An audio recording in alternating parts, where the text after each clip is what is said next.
following podcast has been brought to you by Banter Club.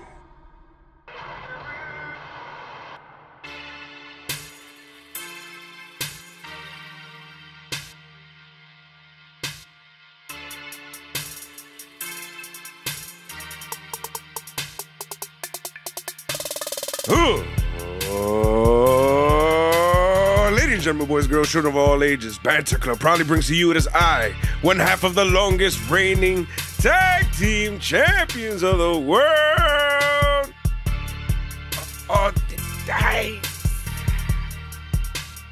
The Angel of Death 6XL, joining me as always is I, your other half of the longest reigning Ramblemania tag team champions of all the times. And of course, your former 10-time Ramblemania champion. 10 of those former, things. God damn it. Yeah, former, but 10 of those things, soon to be 11. It is I, TJ the Great. TJ the Great. Put yourself in the sim. I'm in there. He is in the sim. You're the only one that's not in it. Get off my dick. And I am also soon to be your 11-time Ramblemania heavyweight champion once we get this sim underway. But I am your former 10-time Ramblemania heavyweight champion. I am Hazel the Eye Zombie. Yes, indeed. And of course, this is the Banter Club, where we discuss AEW Dynamite on the Hoes Network. It's not there, but you know where the Hoes at. They out here. Yo, that shit made me feel mad weird. Hearing Hazel say his name without saying double I, Z-O-M-B, double I. You saw the end. I know, but I'm so used to that I'm like, the fuck was that? It's like half of your shit was missing. I'm like, what the fuck? He's holding on. He's concealing his power for now. To the end. Yeah. Then he's going to put his hands in his pockets. Yes. Like you do. Of course, we discuss Dynamite. Before we discuss Dynamite, we talk about the news in and out and about the world of pro wrestling. And I mean, we got right now in the pro wrestling world, there's a lot of rumors about what might be going on in a lot of different cases.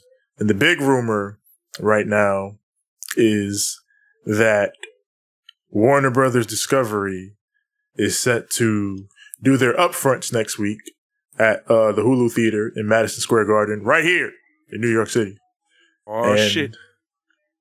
And of course, AEW being a current property under the WBD umbrella is set to be a part of that announcement. If you don't know what the upfronts are usually where the network goes and announces, this is all our content in the upcoming season.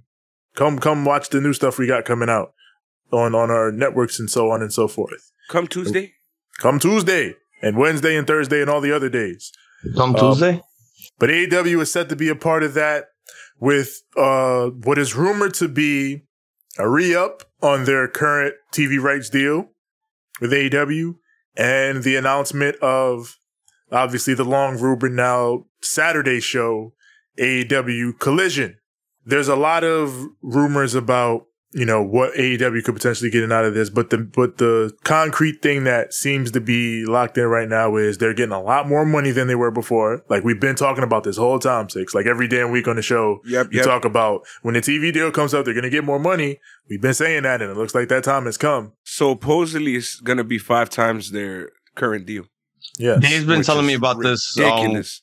Also, when we do the watch party, so he has been telling me that like there has been some money coming in for AEW from Warner Media and such. So I'm guessing, what's going to be happening with this announcement in the Hulu Theater is probably going to be very interesting. And yeah, it is going to revolve around what's going to be happening now Saturdays with the Collision show coming up. That's the reason why they got this huge money deal to begin with.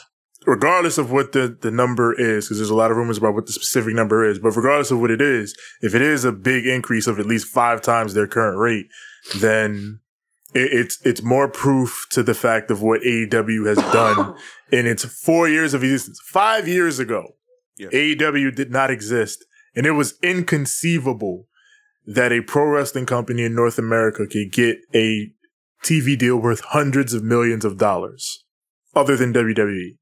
There was nobody but WWE that could do that 5 years ago.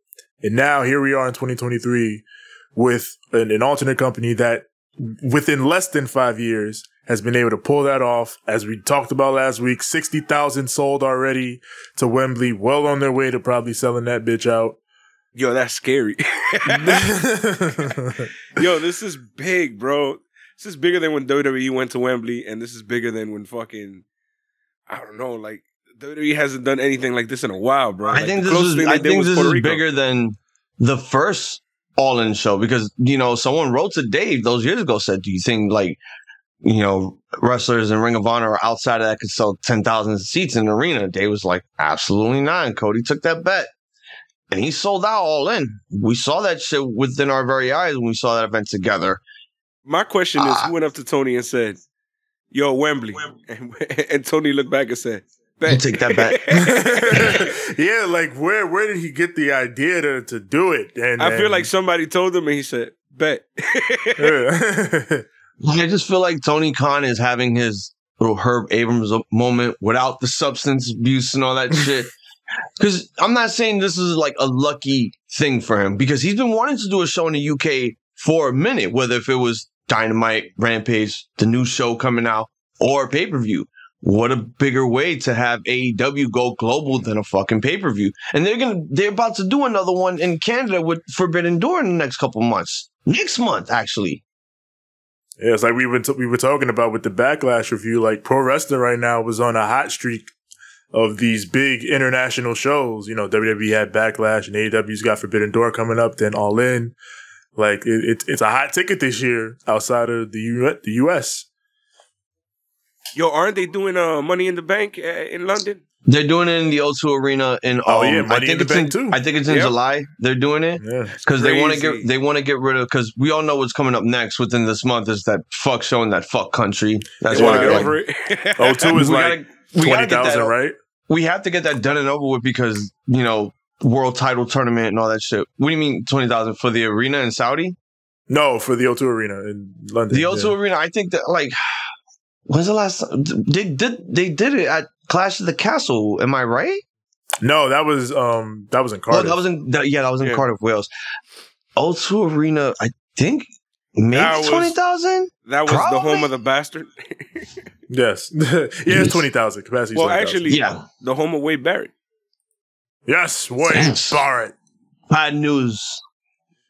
Nigel said he might bring the boots back out. Yep, I heard that. I heard that too. I heard supposedly he brought back.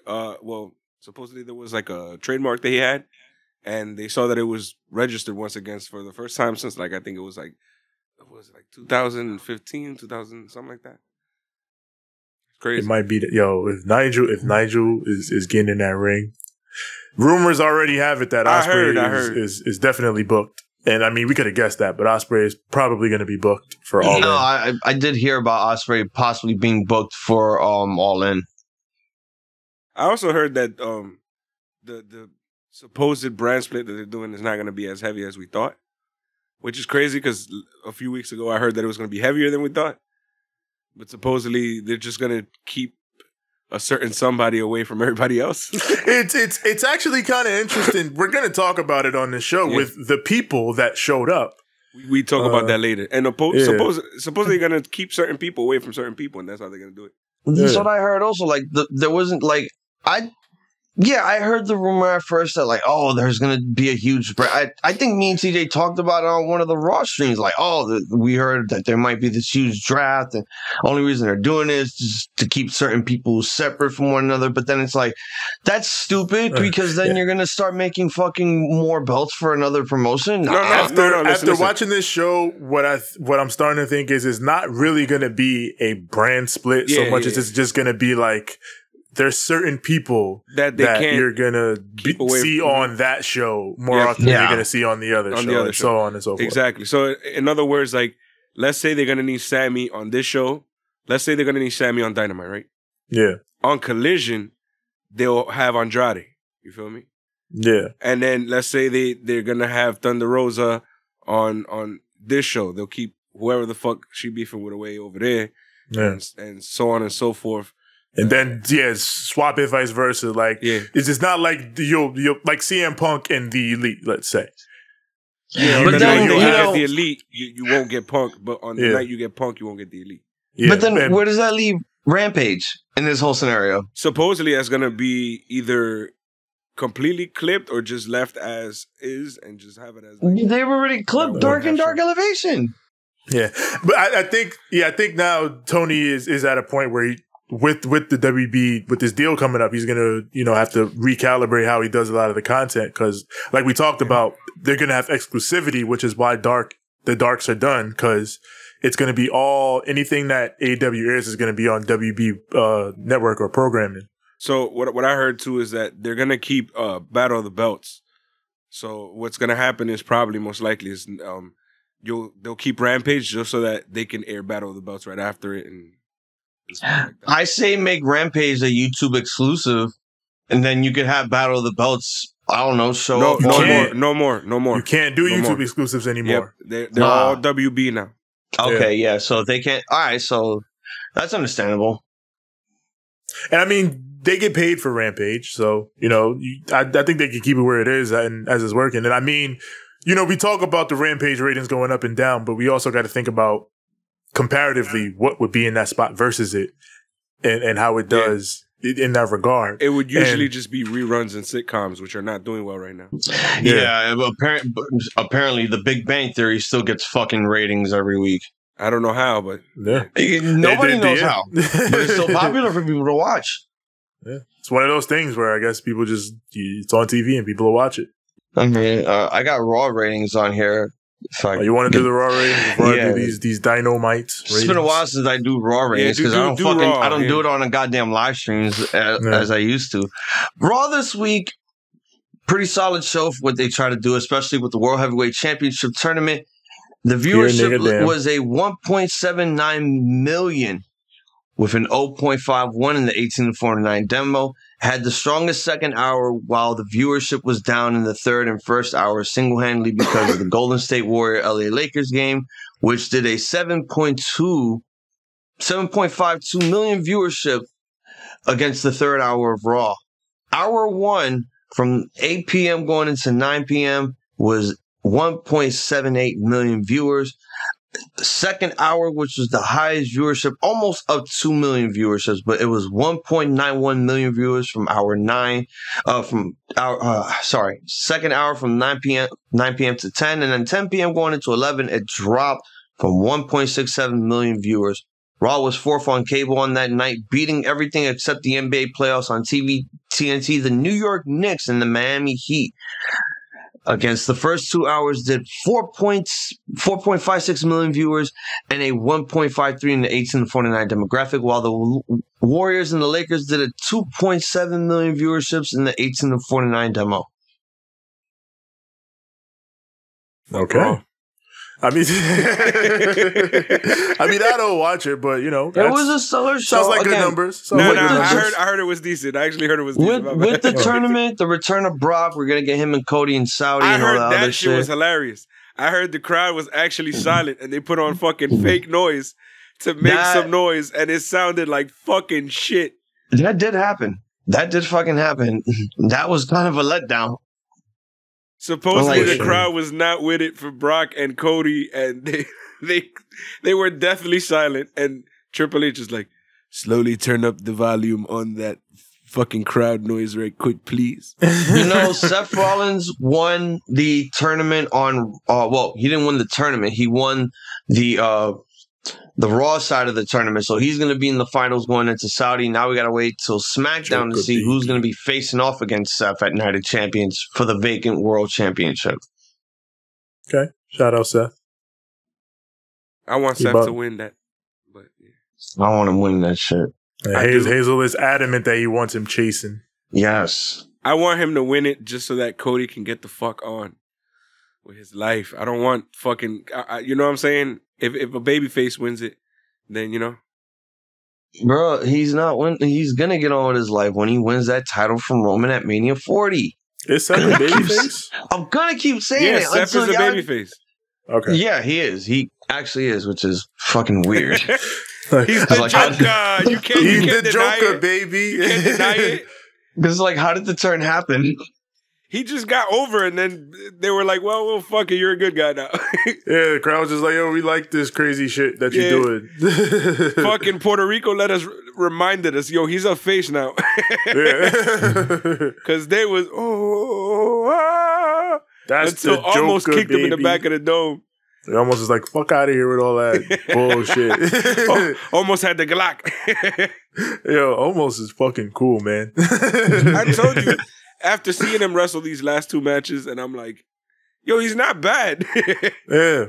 And he's entertaining as fuck. So I'm like, I like this dude. It's like, yeah, as long as you keep him doing simple shit, he can do, then Plus, it'll work. we gave this man his praise when we did the recap on after Raw. Yo, when he went for that curve stomp and he held his neck there, I was like, oh. Yeah. Like, he's doing cool shit. They letting him be cool. Yeah. Good shout out to Triple H, because I'm pretty sure it's him. I mean, Vince has sometimes been good at booking cool big guys. His heels. Yeah. He one cool big guy. Don't say Paul Diesel, White. yeah, that's what I was going to say. Diesel. But I was going to say Kevin Nash, but yeah. Diesel was cool as fuck. Yeah. I'll let that slide. I'll let it slide. Diesel was cool as hell. You know that. He was great as a heel. Yeah, as a heel, he was super cool. He got so cool that he turned face, and then that's the problem. Face, when you turn when they turn face in WWE, and then they that's gave him usually the the title. problem. That was the problem. What a pittance. Yeah. So never turn almost face. AEW Dynamite ratings. Dynamite averaged 877,000 viewers, up 13% from last week. Best audience since March 22nd, against some stiff competition. So this is actually, within context, a very good number. In 1849, they are 9th on the cable charts with the 3.2 rating, up 14% from last week. Again, considering, all the competition, which I'm about to go over, this is a good number. So here's what they had to go up against. The usual. NBA playoffs, NHL playoffs, Vanderpump Rules, and then fucking Vanderpump, my nigga. they out here. Every week, bro. Every week. Vanderpump, like, they are out here. How the fuck are y'all doing this? It can't be stopped. Pump Vanderpump it up. Just please.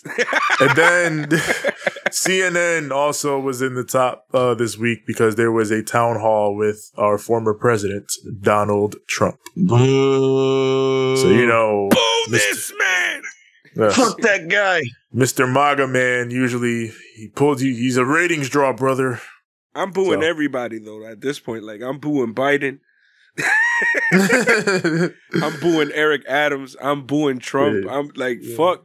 Politicians right now is taking L's because they suck right now. They ain't doing shit. They've been taking L's for years. They fucking clowns, son. They're not politicians. They entertainers. You heard they arrested Jordan Neely's killer?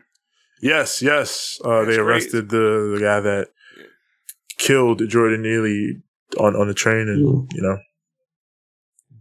Hopefully there are serious charges brought against him. An arrest is not enough for us to get the justice that we deserve.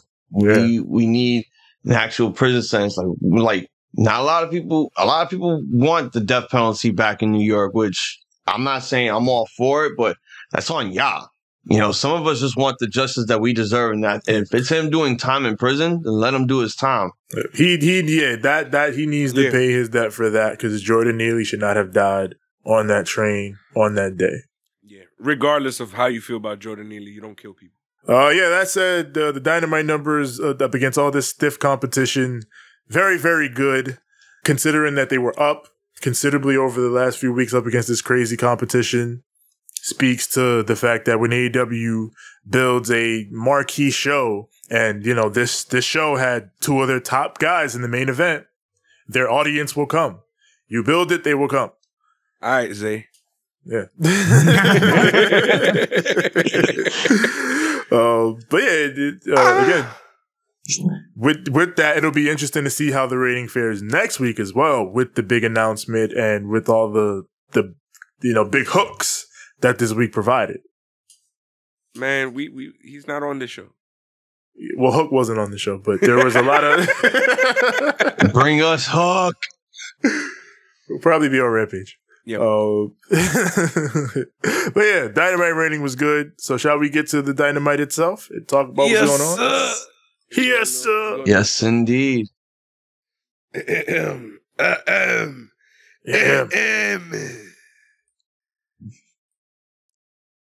Are you ready? Oh, I believe I'm ready. No! I'm ready.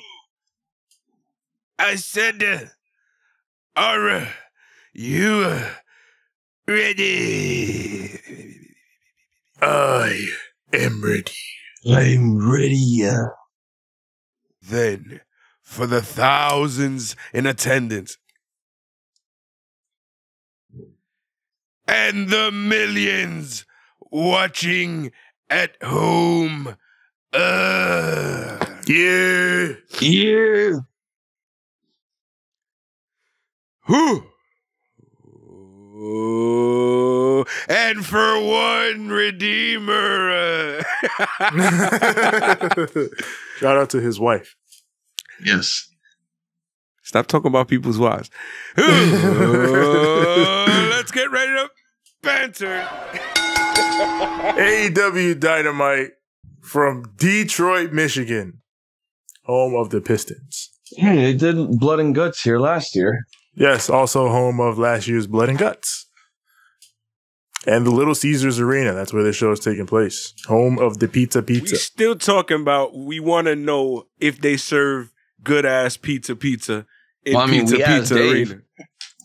He said yes, so that we got to go to the Little Caesars Arena and see how the Little Caesars is hitting at that arena.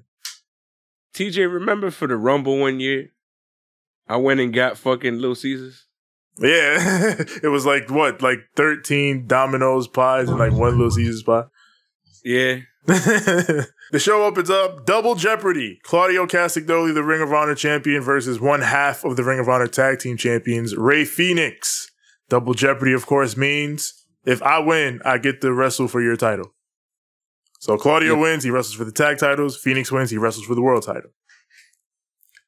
So, of course, we open this thing up Rampage style. Both guys in the ring, ready to go. No entrances, no nothing. Fenix goes double springboard into a diving Rana, then follows with a double set of topes, and he goes for one more. But then Claudio catches him and throws him right into the barricade. A fucking monster is Claudio Castagnoli. Then he goes for a delayed vertical up the steps, but Fenix fights him off, and Claudio's forced to dump him into the crowd. So Fenix comes back, walks the barricade for a Rana. So Claudio comes back, dumps him into the crowd again as we go to picture-in-picture. Now we come back. Fenix goes for a code red, but Claudio counters by popping him back over his shoulders and hits a big lariat for a near fall.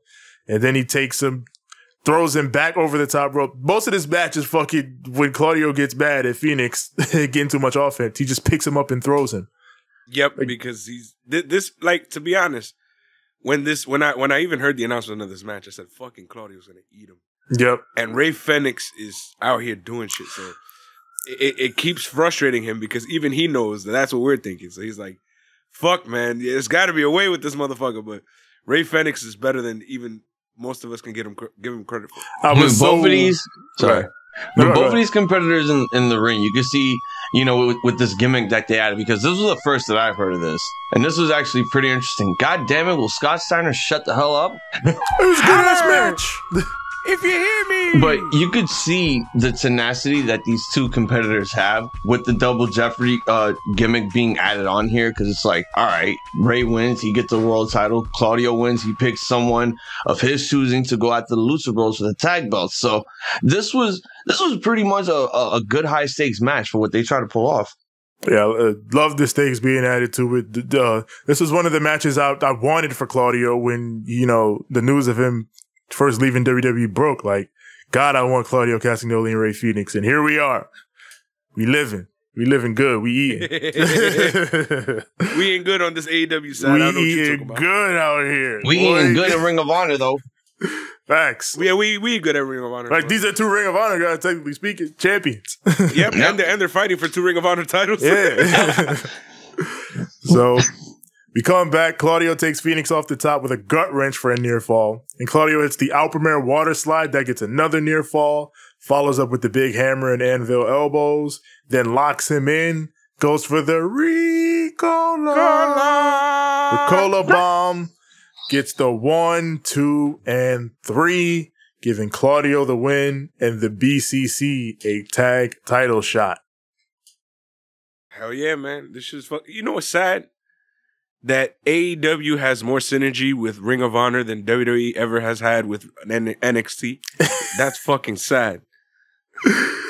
It's still happening, like even with Triple H supposedly being the guy that runs all of it now. Yeah, no, it's really I know that other guy. I know. Now, hear me out on this. With this match ending being like one of the craziest openers ever. First of all, my favorite spot will have to be this man does a tope. Claudio just grabs him gorilla press style, chucks him into the fucking crowd. I'm like he was a dart. Every time he got too much in, he was like, all right, enough. But it just showed much. that, fucking Claudio has that true feat of strength that no one else, like he's a true strongman indeed. And the fact that he can pull off all these crazy maneuvers against small guys, luchadors, including big guys, it amazes me. But since he won this match, now hear me out on this. He's getting a tag team title shot. This might be what we're going to be watching later on. Now, he is part of the BCC. We know Moxley ain't going to get involved because he AEW for life. Danielson got other shit taken care of. Yuta's a piece of shit.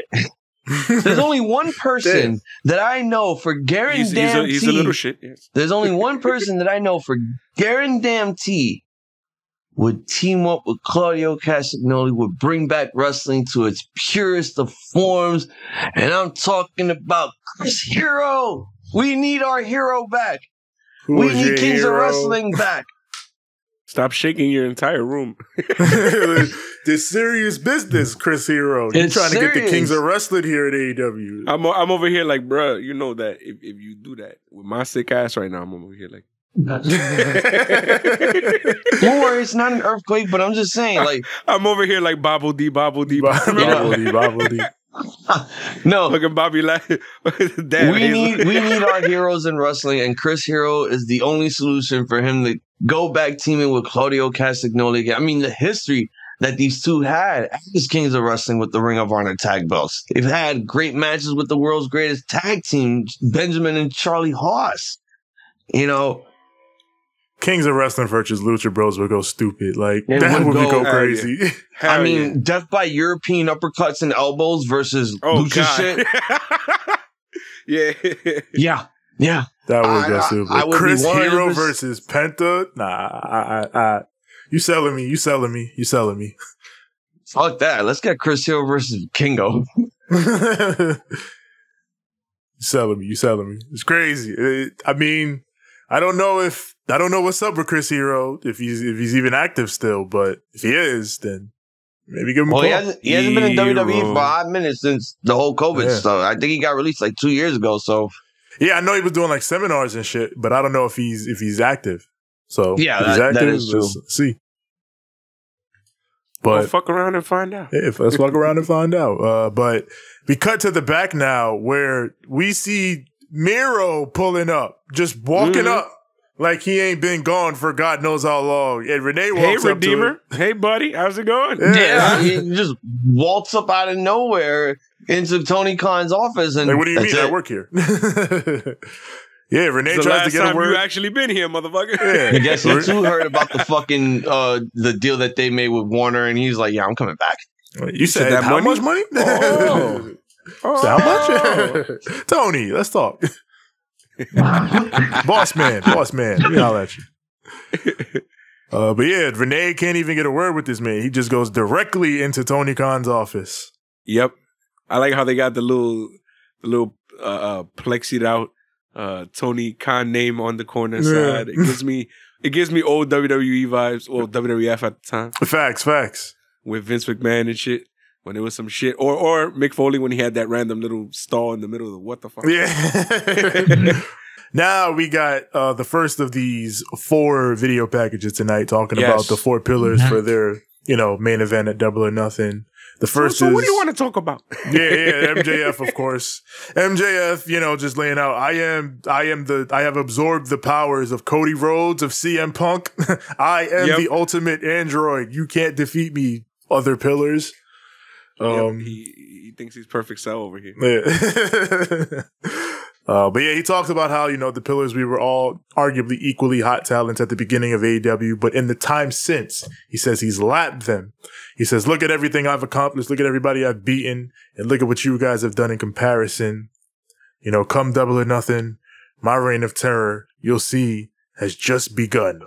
Oh my God. It's just only just begun. It's just WWE stick after WWE stick. So what do you want to talk about? My reign of terror. Blah, blah, blah. This and the third. And then he compared himself and everyone else in the Four Pillars to the Beatles. Now you're just overdoing it. You're overdoing it now. You are clearly overdoing it. I'm the Paul McCartney. I have the most longevity. Why? Because you still Shut the fuck up, bro. Shut the fuck up. You piece of... MJF is the Yoko Ono of the Four Pillars. Facts. You would think it's Britt Baker, but not. No wonder why his fiance People left like him. Britt Baker. Exactly. It's you, Jeff. But yeah, I actually like these little things throughout the night. So yeah, that was the first of them. We got FTR coming down to the ring, and they immediately called down their boy, Mark Briscoe, because they want to speak to him. But they get Jay Lethal, Jeff Jarrett, and the gang, Sanjay Dutt, Satnam Singh. So they come down, and Sanjay's like, all we want to know is if you accept the challenge for Las Vegas, Double or Nothing. So Dax is like, he speaks to the crowd. Should we accept the challenge? They all say no. So Dax there was a mixed bag, because I heard some people cheering. There was some no's, there was some yeses, you know how it goes. But, Dax is like, you know what? We will accept the challenge if you guys admit that you're using Mark Briscoe. Then that eventually brings out Mark Briscoe himself. He comes on down to the ring. He's like, boy, simmer down. And as we can see, he got some drink with him. So then he hands out the cups to everybody. He's like, we gonna settle this like men. So let's do this right now. I spoke to Tony Khan. And you know what? We got the match in Las Vegas. You guys versus you guys for the tag team title. FTR versus Lethal and Jarrett. And he says the special guest referee will be Mark Briscoe. So they pour up. They get ready to drink, but then Jay Lethal takes a swig, immediately just spits it in Dax's face, and they start brawling. So while they're all brawling, Mark gets in the middle, tries to break it all up, but he gets pushed into Dax, who is blinded from the fucking alcohol being spit in his face. So he hits Mark Briscoe with a pile driver.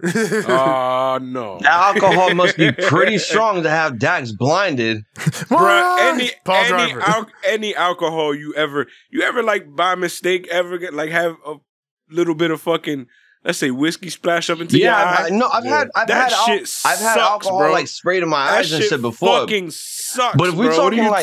talking like if this shit is like 100 proof, that's understandable. It doesn't even need to be 100 proof, man. Alcohol in your eye sucks, bro. It's alcohol, bro. And sugar, like it's irritating to your eyes. Yeah, you're right. But I mean, very, very old school Southern Memphis style angle, I thought. With, oh my God, blinded babyface. He attacked his friend because he couldn't see. Let me tell you something right here. But it worked. Crowd was all into it. I feel like Mark Briscoe is smarter than he's letting on. Absolutely. I think he knows exactly what's going on here. And I think they're trying to do this little dissension angle, but I don't know. I feel like his character right now and the way shit is going, he's going to be smart enough to see through everything during that match. And he's going to fucking... He's going to do what he got to do. Yeah, that's probably why in storyline he made himself the referee, because he's like, I'm going to stop all the bullshit in this match. Yep. Being right in the middle of it. Already. Yeah. This is the second time that we're going to have a special guest referee involved in AEW match. First time we had was MJF. Forgot what match it was that he refereed. It was it was during this Wardlow feud that he had. Yeah, him and Sean Spears, right? Yeah, I believe it was the case. Yeah, because he was the special guest ref for that when he was feuding with Wardlow. So now we're getting involved here. This time for a pay-per-view. It also asked the question. This whole match really determines who Mark Briscoe is really going to stand with. Yes. You know, I think we know that he knows. Yeah, we know that also. But I'm just saying, you know, after that little incident that took place and he got power drive by Dax, even though Dax was blinded by the alcohol, it's still gonna stick into his mind. Like, you know, that did happen to me. But you know, we still got the next week. Maybe Jay or Jeff Jarrett might get involved in something, and then I don't know, he'll accidentally get whacked over the head with a guitar and shit. By the way, did you see Jeff getting pissed off at the goddamn cup? Yeah, Jeff. He took the cup and then threw the shit away. I'm like, yo, what a carny.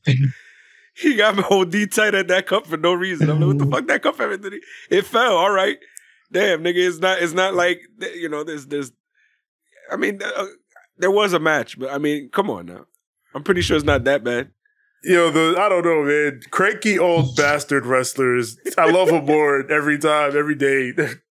I really enjoyed every time I watch cranky old bastard wrestlers like Jeff Jarrett. I really enjoyed Jarrett's time in AEW. Like, again, I didn't like him in WCW. I wasn't a fan of him in the WWF/E, but even in his TNA days, I'm like, this promotion's all about you. Like, we got to stop making this all about you. But now in AEW, it's so different. That's what it is. He's not overstepping in AEW. He has a role and he's playing it. Yes. Yep. And, you know, but see, I feel like with Impact and whatever, or TNA at the time, he had something to prove.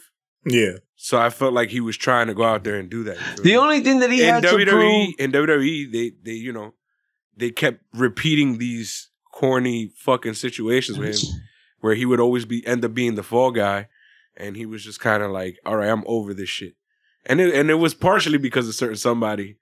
You know, even though he said that there's no beef and there's never been any beef, that people are overlooking that. But I don't know, Steve. I mean, if Steve didn't want to work with him, Steve was the top guy.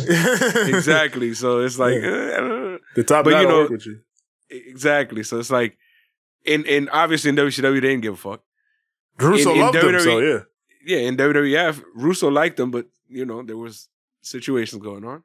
And then he finally had something to prove, and he's like, fuck it, I got a company where I can do that now.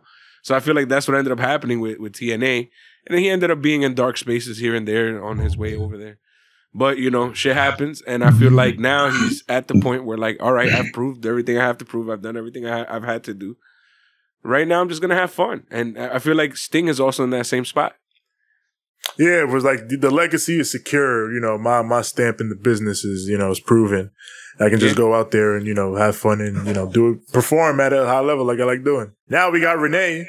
She's backstage with Chris Jericho. She's asking him how he feels about, you know, everything going on post being attacked by Adam Cole. And Jericho's like, this man attacked me while I was on commentary. He created an unsafe working environment. It's like I said before, Adam Cole is a coward. And you know what? I have produced a court order that says that whenever I'm in the building, Adam Cole is not allowed in the building. He's banned. So then Roderick Strong pulls up and he's like, you know what, Jericho? Since you want to ban Adam Cole from the building, since he can't be here to fight you, how about you fight me one-on-one in a Falls Count Anywhere match next week? And then Jericho's like, you know what, Roddy? I'll take you on. But you're going to learn pretty quick that, you know, when you go up against me, there's always people that have got my back. And then Roddy's like, oh, yeah, about that. He brings out his own papers. Yep. And he's like, yeah, your boys banned from ringside next week. Hold that. And Jericho starts flipping through it like, is this true? Can this be? Renee is evil, bro. She's Renee's like, yep, that's looking she's like that checks out. Yep, that checks out. She didn't even look at the contract. She just basically followed the teleprompter. Yep, that checks out. And walks out. Oh, Renee is the greatest, bro. That's that Mean Gene energy she be bringing. She be slicker than the heels, bro. I love it. Yeah. Every time the heels get fucked over, Renee be like, well, there you go. Now, Renee working tonight. And they even talk about it on commentary. We got Renee Paquette everywhere tonight. She's outside. They had her running, bro. Yeah, she was all over the place. Yep. She's outside TK's office now, where she's like, you know, Miro just popped up, and then we're outside Tony Khan's office trying to see what's going on. And then Thunder Rosa walks up. Yep. And then she's like, seems to be the night to talk to Tony Khan. And she walks in the office and closes the door. She want to talk to Papi Khan. It's like, So you said, how much money, Tony? Hey, Papi Khan, I heard you got a new show going on. Keep me away from these people that don't like me. So I get my championship rematch, right? I'm back. I want my rematch. So now, I'm feeling like, at this point, I was like, yo, is Andrade about to pull up next? Like, yo, what's going on here? Did Tony really swing this thing and like put all like the missing people, like the Miro, Andrade, he put all those people and now he's swinging this into this big angle? That's crazy. There's only one more person left besides Andrade. That's Punk. We got feelings about that, so we just go. And that's why I'm saying, like, I feel like why I said earlier, I feel like Collision is going to be this thing where it's like all the outcasts or all the people that were cast out. That's going to be their show now, and they talk to Tony Khan to get it done that way. There's going to be like a storyline reason for it. Mm-hmm. That's what it seems like. We'll get more Cole Cabana on Dynamite. What kind of beef did Miro have in AEW? I thought he was perfectly fine. I mean, we don't really know what Miro's beef was for sure because it's all been like rumors and shit. But he's been gone for a while, and from what I heard, it's mostly just storyline things that he wasn't able to do, and supposedly because of these certain storyline angles and situations, he just didn't want to be a part of these. And hopefully with the second show, they can do a lot more with him and, feature him more prominently where he wanted to be. So that way Tony Khan, is probably like, all right, this is what we're going to do with you. And we're probably going to put you up here. Yeah. And he's like, wow. So now I got this space where I can grow. Yeah. So, that's probably why whatever's going on is going on. But, it's all speculation because we don't really know. We haven't spoken to the guy. Yeah. Also, another person that might be coming back soon that's getting me excited might be our boy Santana. Yes. Think about it. This would be a perfect place. Also, Eddie is finally out of surgery. That might be another way for him to be around. So it's like, this might be one of the best fucking business decisions Tony Khan has ever made. Let's find out. Yeah. Because now, like we've talked about for a while, like the roster, especially after 2021, the roster got bigger, a lot more star power. So now it feels like they might have the opportunity now to fully flesh it out and break up all the TV time and prominence among all that star power and maximize the potential it has. So now it's Sammy's turn for the video. Oh shit! This is my moment in time. Yes, this is my type of flight. So man, I liked his too, but I'm really gonna say it again. I need all the boys to stop it. The machine didn't push me. Shit, like they are marketing the four of you as foundational pieces to this company. The machine is very much behind you, Sammy. He's over here like, I'm the pillar that didn't belong. I'm the one that wasn't supposed to be here. They only put me here because I was undeniable. Nigga, they called you a pillar before you did any of the shit that you did. Yeah. So, fuck is you talking about, boy? Yeah. Oh, man. They fuck with you. It's okay to admit that. Yeah. They've always fucked with you.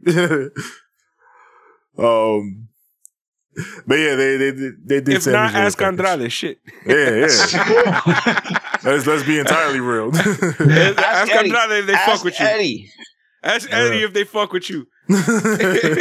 Now, can I keep it a bug about these little segments? I mean, honestly, the best one out of all of them was Darby's, but these felt so fucking forced because all four of these competitors were not in attendance on this week's show. I get it. I feel like. Go ahead. I get that, like, you wanna build this up, but I felt like we jumped through minimal hoops just to get to this fatal four-way, which we should have been doing in the first place instead of doing a 4 pillars tournament and a tag team. We should have gotten this build up, and then we could have more of these guys show up next week cutting more promos. Like, this didn't need to do this, but I understand why they did it. I understand that. And you want to give each of them some sort of a background because, yeah, they are the 4 pillars of this company. If you still want to put Britt Baker amongst one of those 4 pillars, I'm okay with that. But this just felt to me like it was forced. Like you were forced to watch this. I mean, I don't feel like this was forced. I feel like every competitor, even though they had the little funny little tropes here and there where I'm like, man, shut the fuck up. Most of the stuff that they were talking about felt and sounded genuine. It didn't feel like they were being told to read off a script. It felt like they were just kind of like, all right, so this is how I feel. You feel me? And I fuck with that, you know? Jungle Boy, he felt, you know, but that's just Jungle Boy. Jungle Boy is very calm. So his came out a little kind of meh. But, you know, I feel like, but I feel like Sammy Guevara did a good job. MJF did a good job. And, I mean, Darby's Darby. He's just dark and brooding the whole time. So he's just kind of like, yeah. But we're going to talk about Darby's because his was actually the one I liked the most, too. But we'll talk about it when it comes up. But now, we head to Tony Khan himself. They cut to Tony Khan in the back, and he puts over tonight's lineup and says, you know, even in the back, as you see, there are stars lining up to compete to AEW. So again, it makes me feel like he's building something with all that. And then he says, you know, tune in next week as we have a big announcement coming up on Dynamite, which has got to be the TV deal. It's got to be. So my announcement was, I have an announcement, and that is I have an announcement to make next week. This man announced an announcement. That's what I was going to say, too. I was like, bro, you really came out here and said, I got an announcement to make. Next week, I'm going to make an announcement. Yo, no, Lotto, I feel like that's how you know it's a big deal. Because you only ever see Tony Khan on TV when he has a big announcement. Yo, nice. So for him to announce an announcement? Yo, notice, and not just an announcement, it's the biggest announcement. Yeah. All right. So I'm going to announce that I'm going to make an announcement. It's going to be the biggest announcement. All right.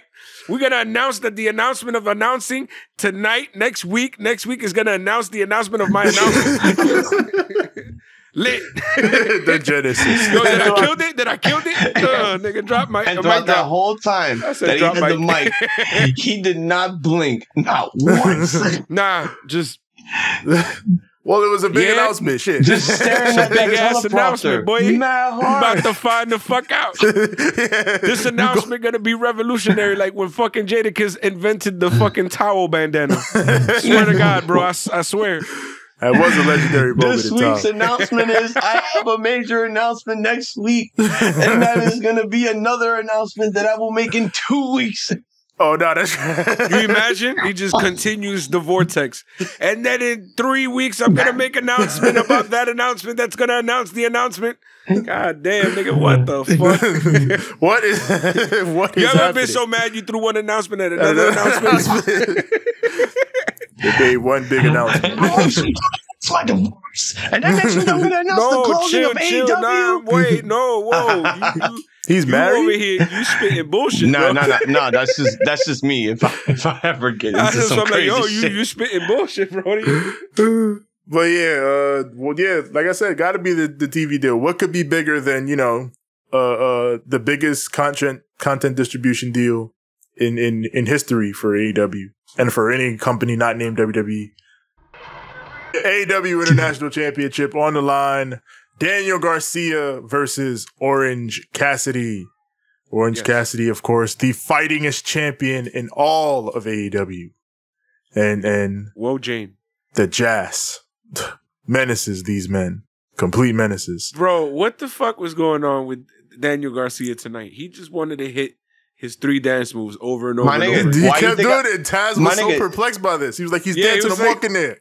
Can you stop? Like, why do you think I sent you that fucking DM? I was watching this. I'm like, yo, stop, bro. Just fucking stop. I believe the kids call this getting sturdy. There was a point in time where he got on top of a chair all the way in the corner, and he hits the fucking move, and I'm just like, my nigga, you need to relax, all right? He was it's wild. Time to stop. Where are your parents? They were there. They were encouraging this. 2.0, they were encouraging this. His parents encouraged this bullshit. You should have never wrote on your fucking thing. Oh, he's gonna have to call Child Protective Service. Is there anyone out there that could dance better salsa? That's why I wrote you that DM, just to get you a laugh. Daniel Garcia starts out hot. He's dancing amok. He goes to put his hands in his pockets, but Orange stops him like, you do not understand this power, my son. And then he wrestles him. Yep. Garcia goes for a drop toe hold, but Orange escapes, and then the hands go in the pockets. He powers up. Sir. And Garcia cuts him off and he takes control into the pip. And then we come back from the break where Garcia is once again doing that weird, uncomfortable dance, bro. Taz was lost on his dance. Me and Taz was feeling the same way. I'm like, right? Bro, why does he keep doing this, bro? Just gyrating his hips. That's for the New Day. Why are you doing it? But then again, he's a sports entertainer. Yeah, it's just, damn it, bro. What are you Me, listen, he got the damn drill song. Like, so hold out on. here. This is Bro, what he I'm just- thinking. You wasn't doing that? Hold on. He even did the middle finger while doing the... I was like, this motherfucker, bro, stop. I'm like, wait a minute. You wasn't doing that when you was Ring of Honor pure champion. Like, you had West Side Gun performing for you, my nigga. And now you're fucking gyrating your hips and shit. Just because he got drilled out, he got to get a West Side Gun song so he could fix himself. This nigga Jericho said, nah, you an entertainer. You ain't no wrestler. You got to stop this shit. You got to start going out there showing off your sexiness and shit. See, what happened was, right, it sounds too much like Pop Smoke, and in his head, all he hears is, she like the way that I dance. She like the way that I move. She like the way that I dance. She likes the way that I move. Oh, like, nigga, shut the fuck up. So that's all he got stuck in his head now. So he's just like, Christian Dior. They fight up top. Garcia goes for a superplex. Orange counters into a stun dog. They trade center ring, and Garcia goes right back to the knee he's been working on all match. Orange's injured knee. He puts Orange's hands in his pockets, which you fool, that powers him up. Enables him to hit the beach break for a near fall. So Orange backs up, takes off the elbow pad, and goes for the orange punch, but Garcia cuts him off again. Lazy kicks from Garcia, but Orange stops him and goes to put his hands in his pockets, but this time Garcia's like, no, I can't let you do it. And he grabs his hands, pulls him in for a pile driver. That gets a near fall. So Orange comes back, gets a second beach break. That gets a 2.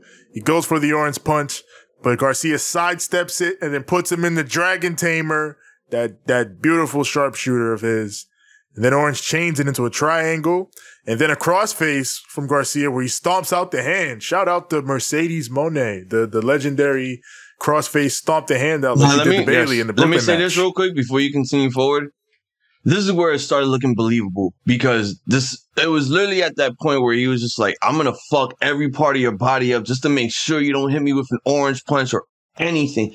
All of these submissions that Daniel Garcia was doing to this man, I'm like, yo, I mean, yes, don't get me wrong. Orange Cassidy is a fighting champion indeed. And there have been some certain scenarios with certain people that he's faced off against that could have been different if they beat Orange. This was one of them. And I saw this and I had to watch this again. After you and I were done with our GM mode, I want to look at this match again. Besides this man doing all the salsa dancing and whatnot, this match was absolutely believable and it told the story. Besides it being, American versus America, it was just, can Daniel Garcia be the one to take out this man's undefeated streak while he became champion? You know, It's the same thing with Jade. It is the same thing with Jade, but here's the thing.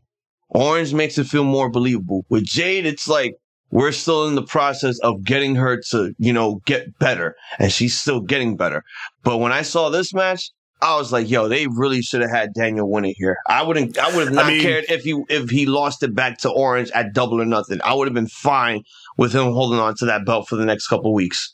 I think you see the clear delineation at this point where you see the continuation of the story of Orange's title reign where he's getting worn down by it and it's getting closer and closer every match he has where he's starting to rely more on moves like the mousetrap and the crucifix pins. Like he's relying on, basically, victory rolls and flash pins to get his wins now because he's been worn down by constantly defending his belt like this. And I like how AEW does that, where a guy who, when he consistently defends his title, he eventually gets worn down by the level of competition that he always has to face. Like when I look at all of Orange's matches, it's like watching Kenny Omega's junior heavyweight matches from before.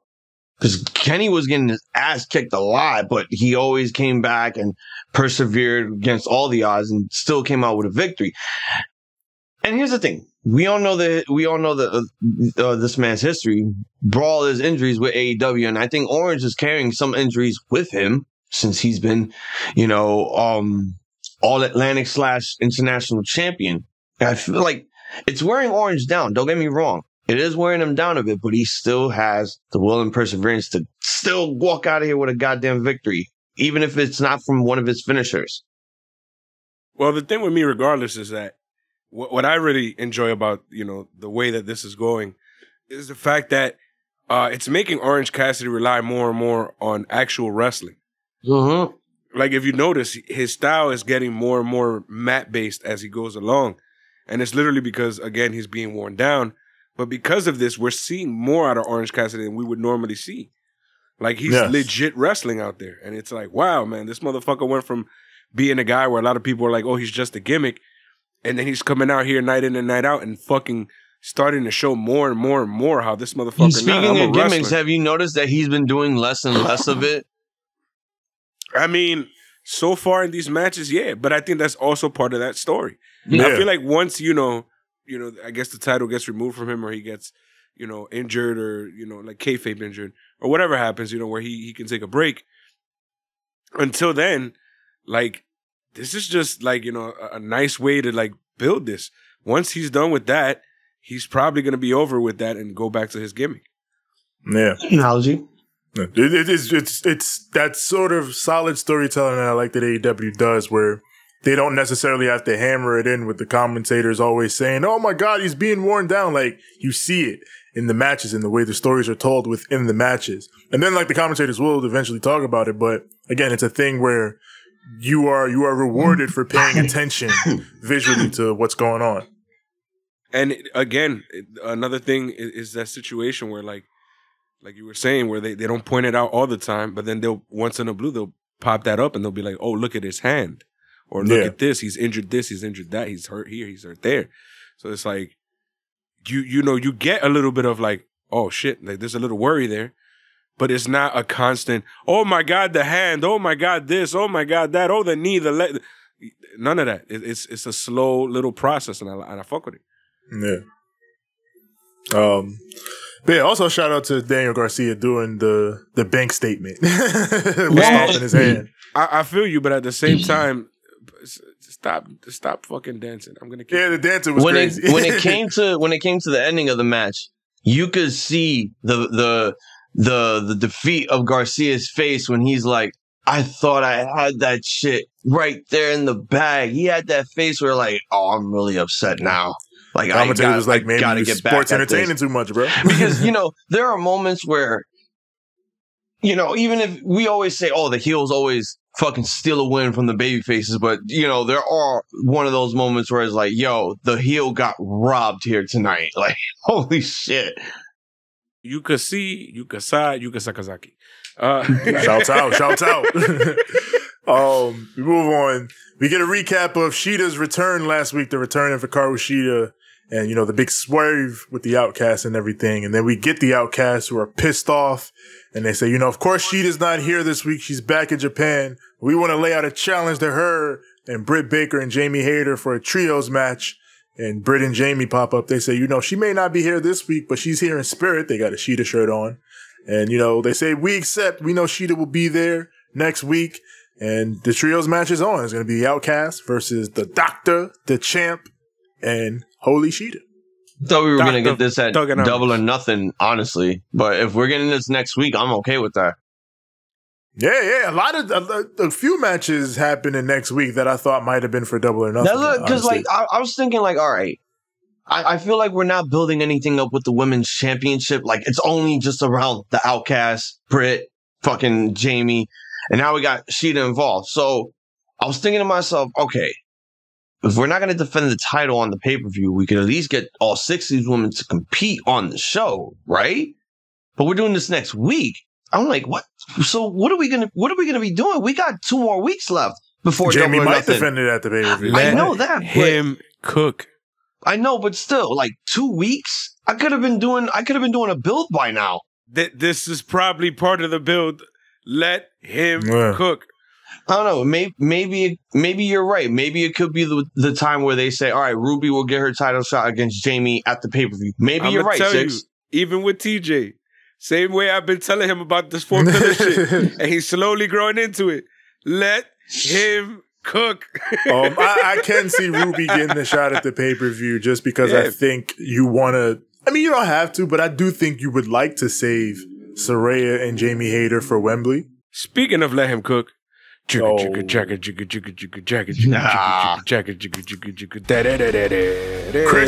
Cage and Luchasaurus come down to the ring to speak the gospel. It is noted immediately that Wardlow and Arn Anderson are not here. So Christian, waste no time. Detroit, you are literally the worst city in the country. You need to shut up and listen while I conduct business. You know what's funny? He did this last year with Jungle Boy. But wait, TJ, go ahead. Let him spit. He says, listen, you want to know why I'm the number one contender to the TNT Championship? It's because I'm Christian Cage. That's why I'm the number one contender. When your name has the cachet that mine does, you can walk into the boss's office and you can get the shot. But Tony, let me ask you a question. What's with all these daddy issues here in AEW? Jesus, he doing it again. Jesus, here we go. He ain't even learned his lesson. Jesus, he ain't even learned his lesson. He doing it again. Jesus, how you let this man? How is he alive? Again, we did this last year. How is he alive? You gonna let this man? You gonna let? First of all, he didn't talk all that shit, right? Then you sent him to hell, and I was like, that's where he belonged. Jesus, thank you for sending him to hell. And then he gonna crawl out of hell with this motherfucking dinosaur looking like the motherfucking Power Rangers coming out of the fire. What the flying fuck is going on over here? How you letting this man do all this shit, Jesus? Jesus, I can't wipe my ass sideways without some bullshit happening to me. You gonna tell me this motherfucker gonna come out here and talk about motherfuckers' daddies all night and all day, and then this motherfucker gonna be like, well, you know what? I would talk about his daddy, but his daddy ain't even famous. You gonna let him say that? Foul. That's what he said. He said, you know, I'm not even gonna talk about your dad. Your dad's not even famous. Foul, bro. Well, you found the dad, you found the father figure in Arn Anderson, who just so happened to be looking for a new son. And then I got shook because I was like, Christian, no. Don't. But then he just started talking about Brock. So I was like, oh, okay. Because, yo, his son just passed away, my nigga. What the fuck, I was like, Christian, bro? no, that's too far. But then Jesus. He didn't go there. He talked about Brock. But you know he wanted that's where he was gone. Jesus. The fact that he even said it like that, you knew. But yeah, luckily, Christian did not go there with Arn. He just says, you know, you got your son here, Brock, who you discarded to the side once you saw the gravy train and Wardlow come along. Because, you know, you're a liar. You're a hypocrite. And, you know, he buries Arn as a fucking legend. He says, you know, you're a legend according to other people, but are you really a legend if you're the other guy in a tag team with Tully Blanchard? If you're Ric Flair's lapdog for the majority of your career? You know, Arn, how many world titles have you won, huh? How many? Zero? Damn. I'm a multi-time world champion. It's like, Damn.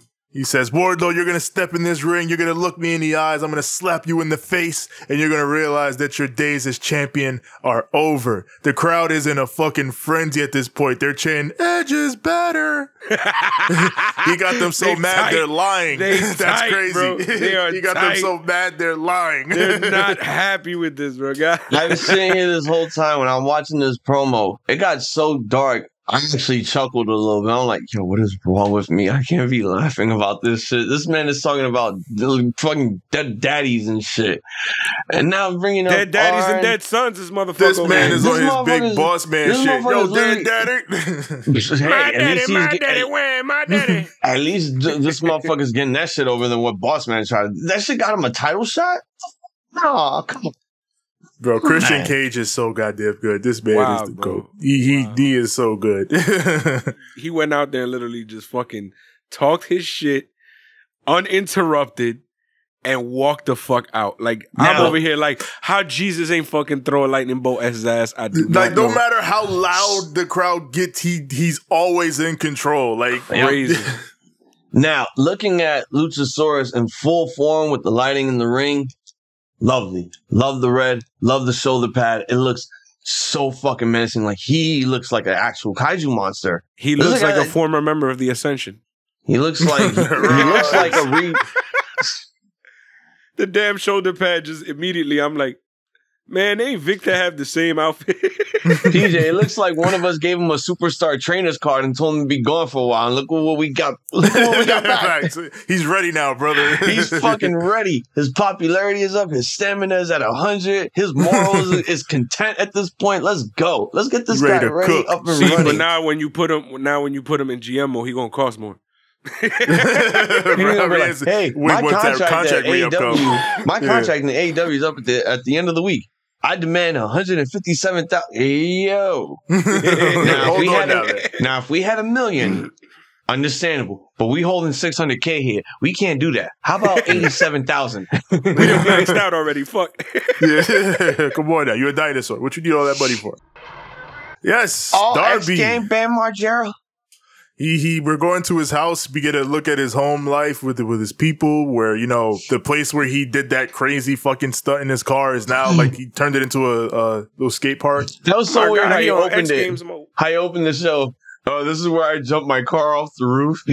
Yeah. Into a fucking trailer. I'm like, and they show the video clip. I'm like, yo, how are you breathing still? Like, this is basically the Bam Margera of wrestling without the drugs, without the alcohol, without the fucking goons and shit. I liked how humble he actually came off in this. Like, he came off super humble in this. Like, he was like, you know, this company has given me so much when I had nothing. Yeah. So when I become world champion, I want to give back. And, you know, he talks about how, you know, growing up with almost nothing and all his different outlets. And it shows those different things that he does along the video package, the skateboarding, the stunts, all that crazy stuff. Yeah. And just with Darby giving this heartfelt speech, like, I actually really like this. And he says it, and he starts it off with, this is my training.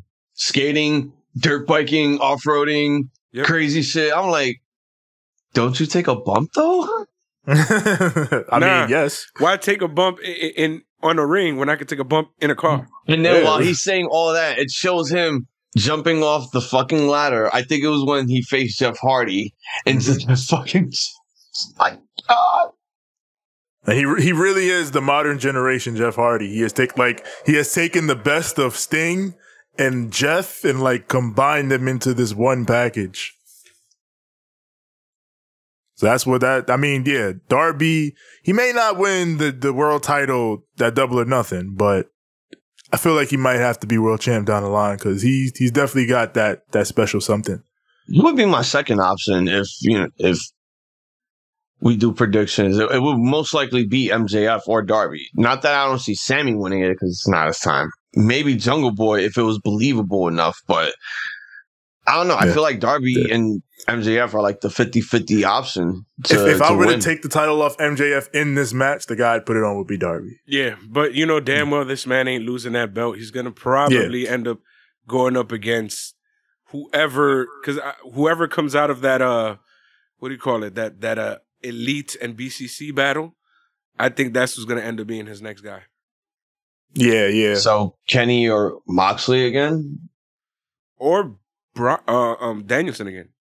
Yeah, or Claudio, shit. Or Claudio, shit.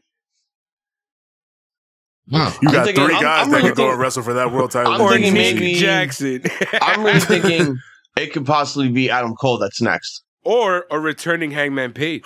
I do think Cole is getting a shot at the world title very soon. I think they're going to build Cole up first with his Jericho feud, obviously. But I think once he's done with that, he's going for the world title. Because all Adam Cole really needs to say to MJF, like, you know what makes Adam Cole so special? They ring the fucking bell. And that's it. Yeah. That's it. MJF can't say shit after that. Yes, Anna Jay versus Julia Hart. No holds barred. Julia Hart's entrance fucking rules. She's singing the fucking song, TJ. How do you feel? Take that, I love it. She's Scarlet Bordeaux. Nah, what happened, Scarlet Bordeaux? It's everything that Scarlett's isn't because it's natural. That's why I like it. She is just so lip sync while this girl is actually singing this shit. It's just like, and I'm looking at this, I'm like, but it's the way that Julia comes out, like it's like she's leading the choir with this shit. Like I'm here, like it's not like clear choreographed movements. Yeah. Julia's taking ownership of that shit. That's why I like Julia's entrance. To me, I like it because it's spooky, spooky, scary, scary. That's my thing. Yes. My thing is that it feels like she's being like this evil, dark character, and it's almost like a witch doing a seance and shit. Like that's why I feel like it works for her. Yeah. But we come back from break. Anna drops Julia on a stack of chairs outside. She fights her up top, and then they go in the ring and set the stack of chairs up. And then she superplexes her onto the stack of chairs. She locks in the Heartless, and Anna Jay fights, but she's forced to submit.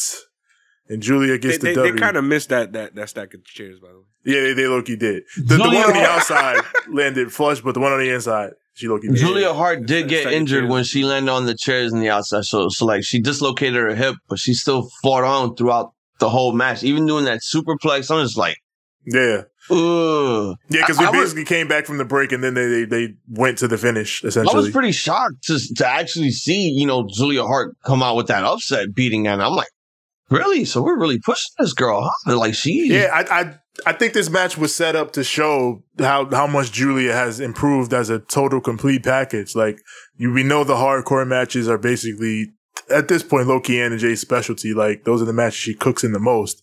And they put her in there with Julia, I think, to give Julia a big win because Anna's established in those matches. If there's only one negative, if there's only one negative that I could say about this match is felt pretty short. Because of the injury, probably. Yeah. Like, maybe it was the injury, but I feel like there could have been more here. But I mean, if you're hurt, you're hurt. Yeah, and that is what it is. There's no more after that. But Julia did fight through that injury though. Yeah, I also like how the commentators put over during the whole beginning of the match where they were talking about these girls used to be like besties. They used to be best friends, and now they're bitter enemies and rivals. And even though they're both heels, in this match you were kind of going a little bit for both of them. So. It had a strange dynamic. They had all these cool weapons and stuff going on. So I feel like it ended up turning into a decent match. Now we got Renee with the best friends and Bandido. Chuck and Trent and Bandido are challenging the House of Black for the trio titles. So Renee, she's like, all right, so you got this house rules match, this open house. What is your final stipulation? Because you get to choose it. And then they're like, Chuck's like, oh yeah, we came up with the best stipulation. Tell him, Orange. And then Orange is like, you didn't tell me anything. I don't know. And then Chuck is like, oh, well, how about that spooky chick was out there. She distracted me. And then Trent was like, all right, you know what? I've got the stipulation. Spooky witches are banned from ringside. Not like they needed her, but that wasn't even in one of the 5 rules that was offered to them. Right there was like, you can make whatever rule you want. They said, Julia is bad. She is scary. Idiots. Some people online were getting upset about that. They were saying that basically it diminishes the whole idea of this match and they kind of made fun of it a little bit. But I disagree. I think it's just fucking the best friends being the best friends and just being funny as they are. Yeah. And I imagine feel like a different team is probably going to pick like a more serious stipulation. Yeah, of course. Yeah. Yeah. and you also I mean, I get that it's like the first match that they're doing. And some of the people are like, man, this should have a joke. Look. But, I feel like you got to, give shit time. And eventually you'll see that it's worth it. Yeah. So Julia's banned, which she's probably fine with because she got to recharge her spooky witch powers. She's injured. Yeah, and then Orange is, Renee turns to Orange like, hey, how you feeling, Orange? And Orange is like, I'm very tired, Renee. And he bends over like, damn, man. And then Renee's like, I understand. Same. Now we got the Trios Championships on the line. Open house match. The Best Friends and Bandido, the Best Amigos versus the House of Black. The House of Black, they have kind of spooky, but not really spooky lighting for this match. Now, you know what I call it?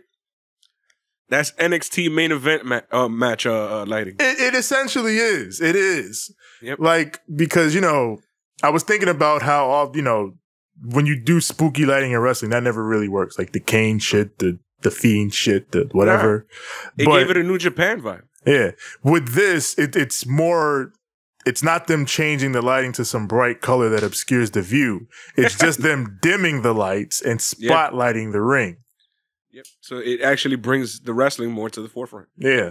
So it kind of works in that sense. I liked it. I really enjoyed it. The more I looked at it, the more I liked it. I just wish they didn't like bring the lighting back up more, because that's when it was starting to show the crowd again. That's when it was a little. It started to look more New Japan versus the NXT. Because in NXT main event lighting, when they have the two opponents in the center of the ring, they give this nice ominous look where everything is all black around them, and then all you see is the ring. Yeah. But in this case, it started off like that, and then slowly throughout the match, they brought the lights up a little bit, which gave it more of a New Japan vibe. Yeah, I wasn't feeling that, but one thing that I liked is that they got new color on the belts. It's all black and silver, and they have the House of Black logos on the side plates, which fucking dope. Love it. Yes, yeah. AEW, where they love NXT fans more than NXT does. Yeah. Yes. So we got a triple team from the Best Amigos, but Brody King comes in and shuts all that fun shit down going into the picture-in-picture. We come back from Pip with Trent hitting Buddy with a big tornado DDT, but with no one to tag, he has to cover for a near fall.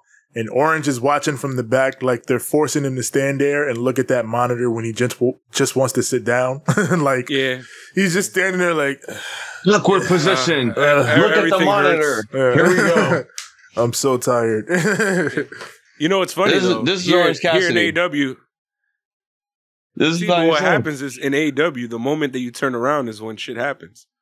True. And I guess he must have turned around later on, but we'll talk about that later. True. Yeah, we'll talk about that in a moment. God. Bandido gets the hot tag and runs wild before Buddy cuts him off midair with a huge knee. And then the House follows up with Dante's Inferno, and they get the W. And then we cut to the back where Orange Cassidy has been laid out by Aussie Open's Kyle Fletcher, who holds up his belt, and then he holds up his other belts. Like, this man trying to get belted up out here. Yep, he's holding the international championship, and he's holding a few New Japan titles. New Japan strong tag team belts and the IWGP heavyweight title, tag team title. And then as he's doing this, he goes, Aussie, Aussie, Aussie. Which the crowd replies with, oi, oi, oi. So that was kind of nice. Yes. Aussie's in the building. And looks like he's coming for that international title. He was the only one there. I'm like, where's everybody else? And with these Aussie Open boys popping up, and with what goes on in the main event, we're gonna have to talk about what might be going on here in a little bit. But let's move on to the Jungle Boy video package. I like this one too. Nice use of the GOAT, Christian Cage, who talks about Jungle Boy in his package. He says, I picked Jungle Boy because I thought he had the most talent of all of the pillars. And even now, I stand by that. Says if Jungle Boy can get his head out of his ass, he can and will become world champion. I like that, even though, they ended up beefing. Christian was still like, I still believe in him. He just got to get his head out of his ass. So he rose. He got dug back from the grave just to be a talking head in this segment. That's why he's alive again. We need Christian to talk about Jungle Boy. Go to hell and get him. Jesus was like, I'm not. Are you really doing this? You know what he's gonna do, right? Yeah. He's gonna start his shit again, right? And then Tony was like, please, Jesus, I just need him to do this gimmick. King Yema was like, send him the Baba, give him the 24-hour treatment. Just give me some nice mahogany. Yep. Mahogany. But yeah, I like what Jungle Boy said in this. Jungle Boy was just like, I never wanted to go out there and sing show tunes. I wanted to be the best wrestler in the world. And, I may dislike all three of these guys on a different level, but I think we all have one thing in common, and that's that we're all determined performers, and that's going to go in and make for a special match at Double or Nothing. He wanted to be the best wrestler. Yes. He's the bestler. Yes. Better than all the wrestlers. Now we got Ricky Starks, absolute Ricky Starks. He cuts a promo saying he's sick of Bullet Club, and next week he finally gets his hands on Jay White to prove that he is the true legend in the making. See, listen. Look. I'm not sick of Bullet Club, but I am sick of Juice Robinson. So I feel you on that. Look, if you want to fight this man, just go and fight him.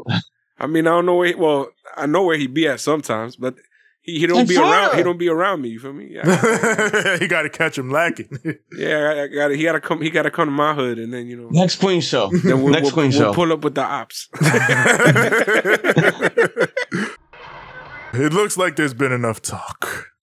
It's time. It's time for the main event. In a steel cage. Oh, Jon yeah. Moxley versus Kenny Omega. The two guys in AEW. Probably the two most important. I mean, Jericho too, but probably the two most important guys in terms of being top guys. Like these, it's always special when Mox and Omega wrestle each other. The top two guys in AEW, honestly. Yeah. Until Punk comes back. Like, yeah, did Jericho and Punk and those guys also are very important. But I think like when it comes to just like guys that when the chips are down, when you need something special, I think the guys you think of when it comes to AEW, number 1 and number 2 are Jon Moxley and Kenny Omega. Yeah. Oh my God, I just saw Dave. I just fucking saw Dave. Great. So it's during that one because we all know how this starts. The bell didn't fucking ring. The match didn't start yet. They're fighting on the fucking ramp. And during that ramp, within that distance, out of nowhere, you could see a Wild Dave from the Pro Wrestling Podcast make an appearance. I'm gonna find him. He's like behind a bunch of other fucking people just standing up throughout the whole show. I'm like, God damn, take a seat. But now, yes, Mox versus Omega. Mox meets Kenny on the ramp and they get to throwing hands. The rest of the BCC joins the fray, but that brings out the Young Bucks who take out Claudio and Yuta before approaching Danielson at the commentary desk. But then the numbers take over. They take out Matt Jackson. Nick goes over to the table. He's looking at Danielson. He's like, you watch this, you fucker. And then he runs over to the stage and dives off of it on top of the BCC. Dive! Facts. And then security shows up to break it up. And they eventually take all the guys to the back. And then, Mox and Omega finally enter the cage. Omega's in the cage and he's like, let's go, Mox, get the fuck in here. And Mox is like, you wanna fucking go? Let's go. And Mox runs into the cage and we get this shit started. By the way, I find it funny how fucking all this shit going on, all the security left, right, and center. Fucking Danielson is just chilling. Facts.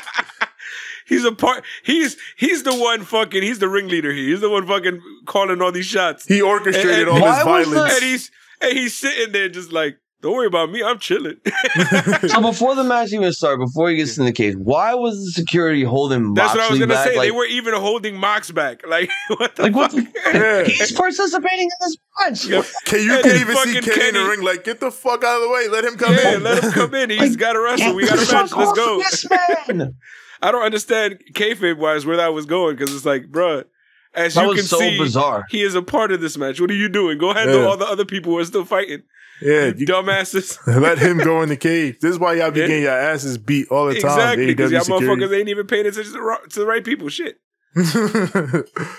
So now here we go. Mox and Omega, they enter the cage. It begins. Omega gets out a barbed wire chair and takes it to Mox, unlocking the blood. Yep. And as Danielson said, Jon Moxley does not wake up until he starts bleeding. Yes. And sure enough, I love how that's legit in Jon Moxley matches. Once he starts bleeding, he takes over on offense. Like, he turns the fuck up, bro.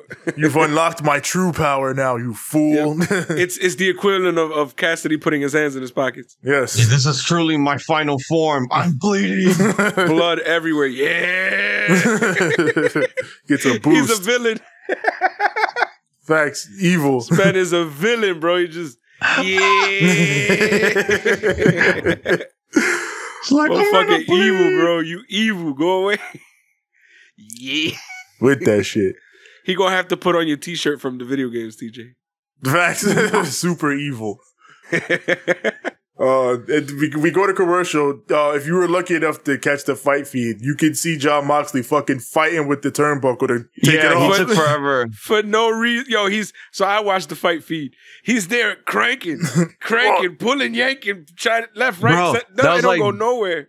That was like during the whole commercial break. He was just like trying to yank, like unscrewing it and then trying to yank that shit off and then trying to yank the other part off. I'm like, bro, this is taking forever. By the time they're live again, the crowd already caught on. Yeah. Watching the fight feed is fucking great, bro.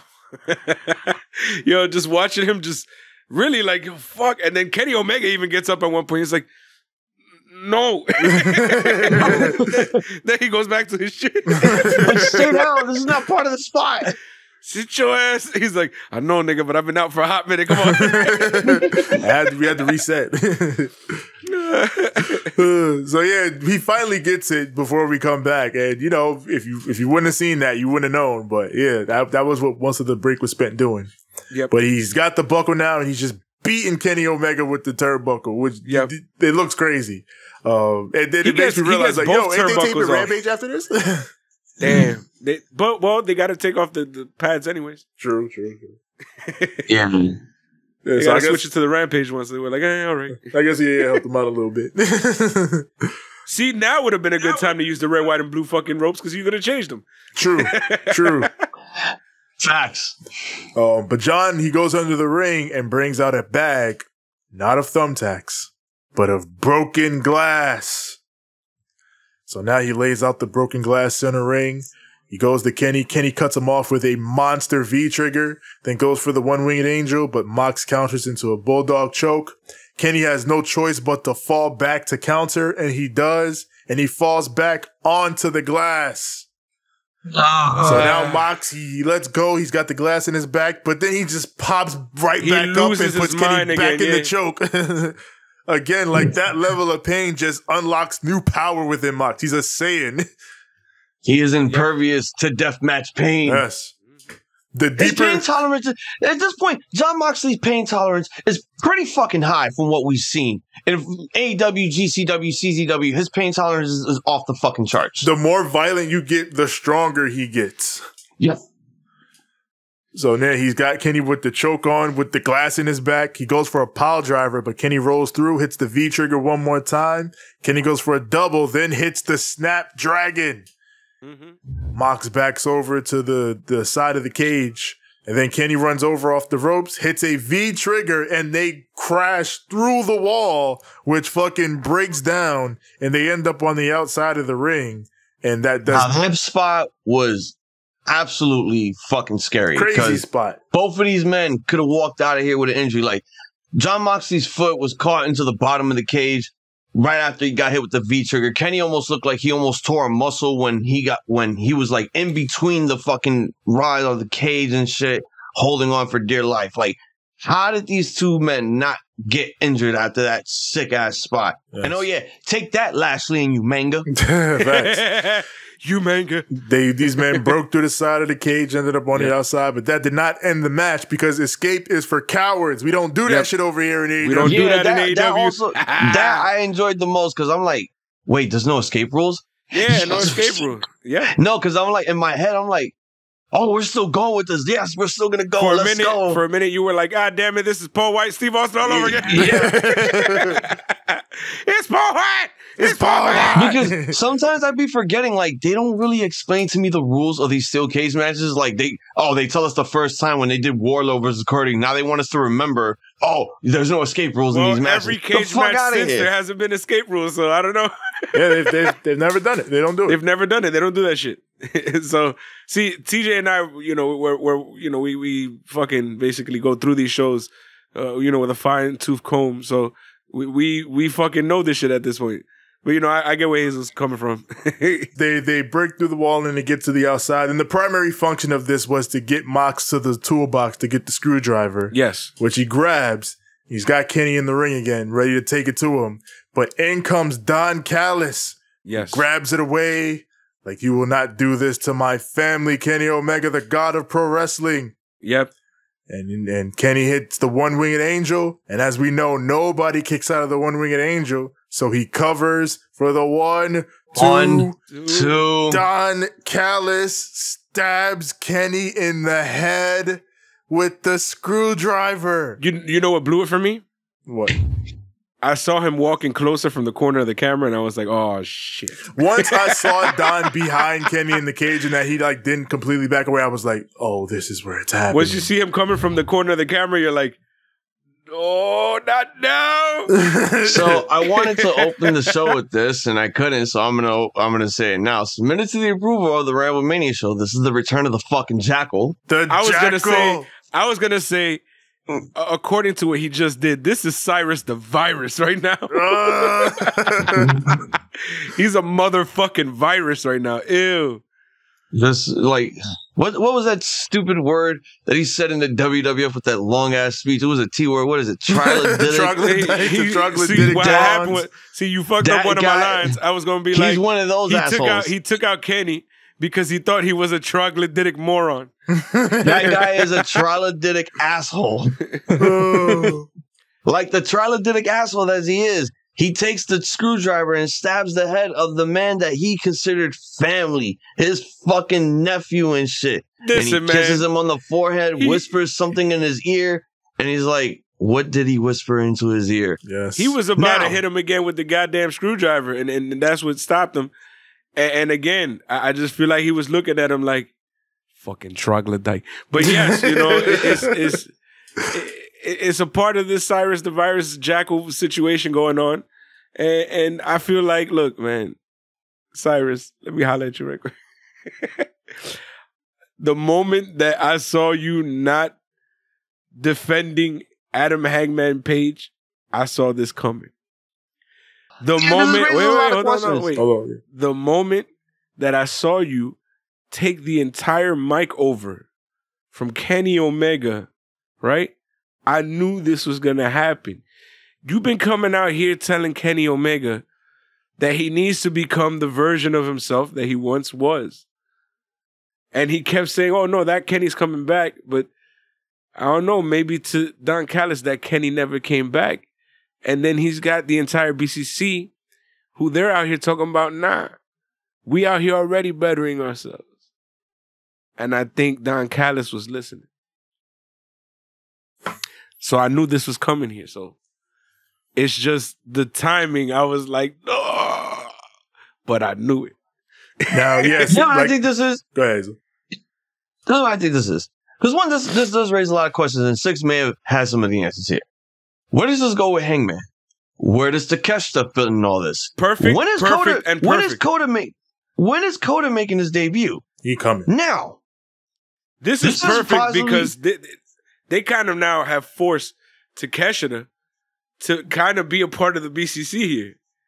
Yeah. Think about it. And then now, if you over here talking about Kota Ibushi, if he does end up coming back along with Hangman Page, this is looking to be one of the best blood and guts matches we've ever seen. So that means we get the return of the Golden Elite, or is it just going to be Kenny and Kota split, like Kenny leaving the Elite silently to join up with Kota to do the Golden Lovers reunion, and then we have Hangman somehow be somewhat the leader of the Elite with the Bucks for the time being? If you got Takeshita joining the BCC, that's 5, correct? Yep. Which means you got Nick, you got Kenny, and you got Matt, and then join the other 2. That's 5. The Golden Elite. Yep. Feel me? 5 on 5. Blood and Guts or Canadian, what is it? Fucking Stadium Stampede or Anarchy in the Arena. Yeah. We can do all I'm those still going with the whole Blood and Guts shit. Because, I mean, we could do it after Double or Nothing, I presume, because this is not going to be over. Yeah, no, this is definitely going past Double or Nothing at this point. This feud is too big. It's too much going on. Nitro don't come out and say Blood and Guts, though. But also, this is Moxley getting his win back from the Winter is Coming event when he lost the title to Kenny. Yes. With Don Callis getting involved, and that's when the whole TNA shit got involved and whatnot. Yeah. So yeah, this is Moxley getting his win back on this match. And look at the parallel to that match. Don Callis helps Kenny in that match, and he runs off and then won't do an interview and runs off like, I'll give you the answers. And the same thing happens here. Don Callis screws over Kenny Omega this time, and then he runs off, won't answer an interview. He was on the phone this time. See how everything now fucking comes full circle? And it's interesting, you know, maybe this is Don seeing that the BCC is maybe the side he should be on, or maybe this is Don hitching his horse to, you know, someone else. Yep. With this irony, with Kyle Fletcher showing up, with these Aussie boys showing up, with Kenny Omega having clear unfinished business with one William Ospreay. Could Don Callis be hitching to a younger, fresher horse in the game? Are we finally going to see the Canadian Gato in AEW? I mean, he's already more or less. He was already the invisible hand. You might as well just start calling this motherfucker the mastermind. That's the type of time, yeah, and that's the thing with Don Callis. He always portrays himself to be a mastermind, so who knows what his next move is going to be. Fucking jackal. The damn jackal. Well, ladies and gentlemen, this has been Dynamite. Yes, a strong show, I thought, that leaned into what AEW does best, which is strong in-ring, variety across the board, solid pay-per-view build, big TV matches, a big TV twist, which folds into a big TV show coming next week with, of course, a big, big, big announcement. A return to form, so to say. Yes. I really enjoyed the hell out of this show for what they tried to pull off here. All the surprises, the return of Miro, the return of Thunder Rosa, Kyle Fletcher getting his shot at the International Championship. And we know how the trope goes. He's going to have a match at Rampage. He's going to win it. And then Wednesday, when that time comes, we all know where that's going. Yes. It's only to build him up to make him look good in order to face Orange, but we all know the outcome.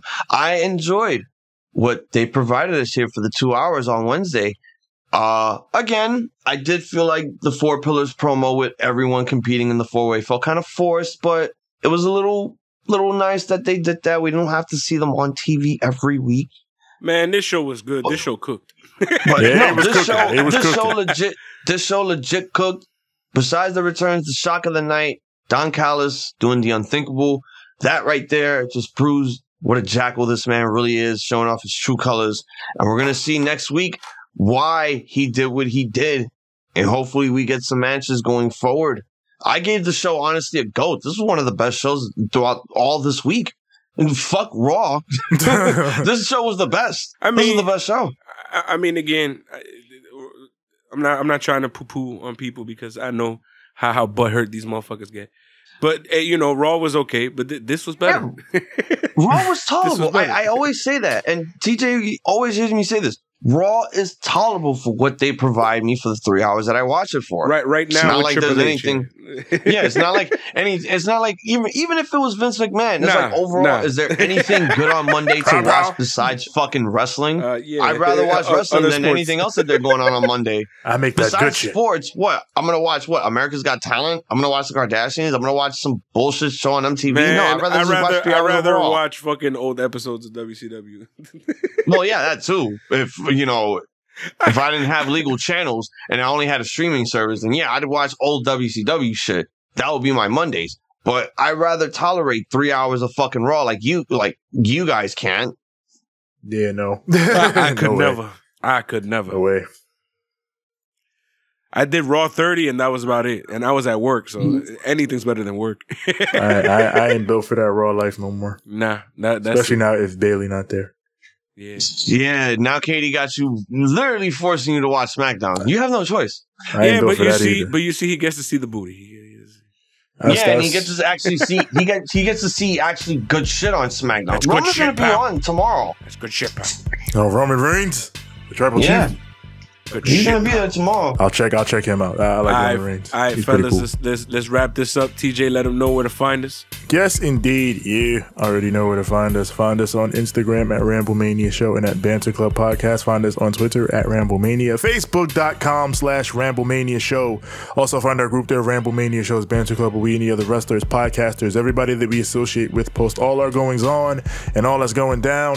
Far as audio goes, wherever audio is found, that's Apple Podcasts, Google Podcasts, Spotify, Stitcher, Anchor, TuneIn, Overcast, everywhere your podcasts are found. Search Ramblemania Show or Banter Club. As far as the visuals, Twitch.tv/Ramblemania Show. We are on Spotify video. We are on YouTube. Search Ramblemania Show or Banter Club. And when you get here, like the videos, click subscribe and click the bell so that when the new content drops, it goes straight to you. And that's for me personally. Find me on Instagram at TJ the Great One. That's TJ the GR, the number 8, the number 1. And find me on Twitter at TJ the Great. That's TJ the GR, the number 8. It's as simple as that.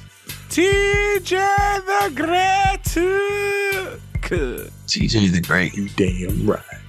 You can find me on Instagram at the number 6, the letter X, the letter L. That is at 6XL. You can find me on Twitter at S_I_X ain't I great. That is at SIIXX. You already. Also, you can find us on TikTok at Ramblemania Show, where we take clips from all of these shows that we make and we post them out there for all of you. This fucking cat scratching my goddamn door.